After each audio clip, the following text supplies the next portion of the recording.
السلام علیکم ورحمۃ اللہ وبرکاتہ۔ امید کرتا ہوں کہ آپ حضرات خیریت سے ہوں گے۔ بڑی مونچھیں رکھنا جائز ہے یا نہیں؟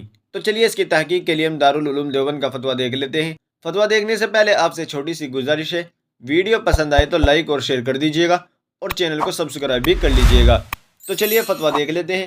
چنانچہ کسی سائن نے دارالعلوم دیوبند سے سوال کیا ہے، بڑی مونچھ رکھنا جائز ہے یا نہیں، اور بڑی مونچھ پر کچھ وعیدیں ہو تو اس کو ترجمے کے ساتھ بتائیے، آپ کا احسان ہوگا۔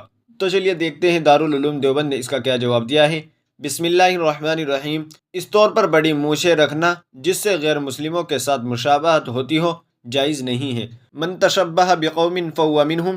اس حدیث کا ترجمہ ہے کہ جو آدمی کسی دوسری قوم کے ساتھ مشابہت اختیار کرے گا اس کا انجام اسی قوم کے ساتھ ہوگا۔ حدیث شریف میں نبی کریم صلی اللہ علیہ وسلم نے داڑھی بڑھانے اور مونچھیں تراشنے کا حکم فرمایا ہے، اور مشرکین و یہود کی اس سلسلے میں مخالفت کا بھی حکم فرمایا ہے۔ واللہ تعالی عالم۔ دارالفتہ دارالعلوم دیوبند۔ ناظرین، امید ہے کہ مسئلہ آپ کی سمجھ میں آ گیا ہوگا۔ ویڈیو اچھی لگی تو لائک کریں، شیئر کریں اور چینل کو سبسکرائب بھی کر دیجیے گا۔ تو چلیے پھر ملتے ہیں کسی دوسری ویڈیو میں۔ السلام علیکم ورحمۃ اللہ وبرکاتہ۔